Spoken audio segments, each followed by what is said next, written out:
નમસ્કાર મિત્રો, સ્વાગત છે તમારું આપણી આ યુટ્યુબ ચેનલમાં જેનું નામ છે ગુજરાતી જીકેની જમાવટ.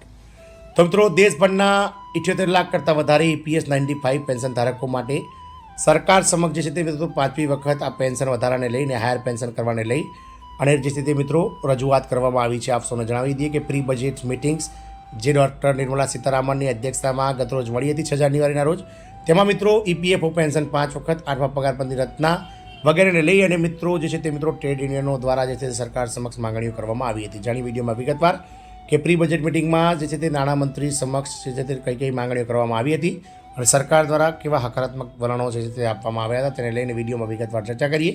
તો વિડીયોના અંત સુધી તમે બન્યા રહો અને જો ચેનલમાં નવા હશો તો અમારી ચેનલને લાઇક, શેર, સબસ્ક્રાઇબ કરી બાજુમાં રહેલું બેલ આઇકોન દબાવી ઓલ નોટિફિકેશન ઓન કરી લો, જેથી કરીને ચેનલ પર મૂકવામાં આવતા વિવિધ ભરતીઓના નોટિફિકેશન, વિવિધ ભરતીઓના પરિણામ સાથે જ મિત્રો વિડીયો, સરકારી કર્મચારી પેન્શનર્સ યોજનાઓને લગતા આવા બજેટને લગતા ન્યૂઝ તમને સરળતાથી અમારી ચેનલના માધ્યમથી ઉપલબ્ધ થઈ જાય. તો નાણાકીય વર્ષ 2025-26નું પૂર્ણકદનું બજેટ આગામી 1 ફેબ્રુઆરી 2025ના રોજ નાણામંત્રી ડૉક્ટર નિર્મલા સીતારામન દ્વારા રજૂ કરવામાં આવશે.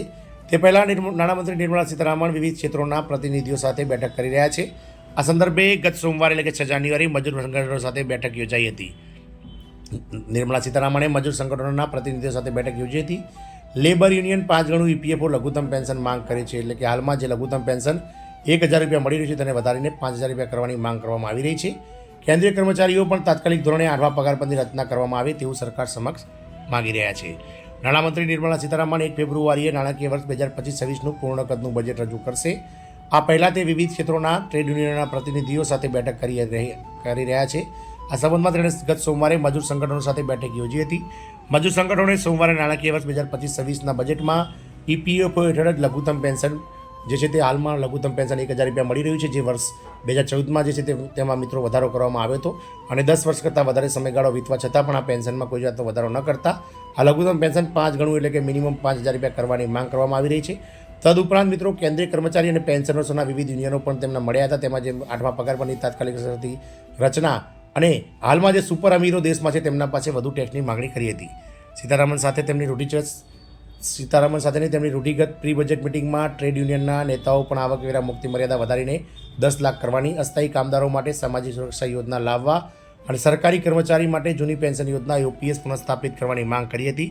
ટ્રેડ યુનિયનો કોઓર્ડિનેશન સેન્ટર TUCCના રાષ્ટ્રીય મહાસચિવ SP તિવારીએ બેઠક બાદ પત્રકારોને જણાવ્યું હતું કે સરકારે જાહેર ક્ષેત્રના ઉપક્રમોનું ખાનગીકરણ કરવાની પહેલ બંધ કરવી જોઈએ અને તેના બદલે અતિ સમૃદ્ધ લોકો માટે સામાજિક સુરક્ષા ભંડોળ એકત્ર કરવું જોઈએ. અસંગઠિત ક્ષેત્રોના કામદારો પર વધારાનો 2% ટેક્સ લાદવો જોઈએ. તેમણે કૃષિ ક્ષેત્રના કામ કરતા કામદારોને સામાજિક સુરક્ષા આપવા માટે અને તેમના લઘુત્તમ વેતનને પણ નક્કી કરવાની માંગ કરી હતી. EPFO પેન્શનની વાત કરીએ તો ભારતીય મજદૂર સંઘના સંગઠન સચિવ પવન કુમારે જણાવ્યું હતું કે કર્મચારી પેન્શન યોજના 1995 એટલે કે EPS 95 હેઠળ ચૂકવવાપાત્ર લઘુત્તમ પેન્શન પહેલાં ₹1,000 પ્રતિ માસથી વધારીને 5,000 રૂપિયા પ્રતિ માસ કરવું જોઈએ અને પછી તેને વેરિયેબલ DNS એલાઉન્સ એટલે કે VDA સાથે લિંક કરવું જોઈએ. એટલે કે વર્ષમાં 2 વાર જેમ સરકારી કર્મચારીઓનું પેન્શન પગાર વધે છે તેમ આ EPF 95 પેન્શન ધારકોનું પણ પેન્શન વધવું જોઈએ. તેમણે એવું પણ સૂચન કર્યું છે કે આવકવેરા મુક્તિ મર્યાદા વધારીને 10 લાખ રૂપિયા કરવી જોઈએ, જે હાલમાં 5 લાખ રૂપિયા છે. આ સાથે તેમણે સરકાર પાસે પેન્શનની આવકને ટેક્સમાંથી મુક્તિ આપવાની પણ માંગ કરી હતી. કુમારે એમ પણ કહ્યું હતું કે સરકારી કર્મચારીના પગાર માળખામાં સુધારો કરવા માટે તાત્કાલિક 8મા પગાર પંચની રચના કરવી જોઈએ. 7મું પગાર પંચ કે જેની રચના 1 જાન્યુઆરી 2016થી લઈને 31 ડિસેમ્બર 2025 સુધી કરવામાં આવી છે, ત્યારે ક્યાંક ને ક્યાંક 1 જાન્યુઆરી 2026થી 8મા પગાર પંચને લાગુ કરવાને લઈ સરકારે તાત્કાલિક 8મા પગાર પંચની રચના કરવી જોઈએ. માંગનું સમર્થન કરતા મજૂર સંગઠન ઇન્ડિયન ટ્રેડ યુનિયન સેન્ટર CITUના રાષ્ટ્રીય સચિવ સ્વદેશ દેવ રાયે જણાવ્યું હતું કે ફેબ્રુઆરી 2014માં 7મા પગાર પંચની રચનાને 10 વર્ષથી વધુ સમય વીતી ગયો છે. દેવરોએ કેન્દ્રીય જાહેર ક્ષેત્રના ઉપક્રમોની કાયમી કર્મચારીઓની સંખ્યામાં ભારે ઘટાડા અંગે ચિંતા વ્યક્ત કરી હતી. તેમણે કહ્યું હતું 1980ના દાયકામાં આ સાહસોમાં 21 લાખ કાયમી કર્મચારીઓ હતા, પરંતુ વર્ષ 2023-24માં આ સંખ્યા ઘટીને 8 લાખથી ઓછી થઈ ગઈ છે.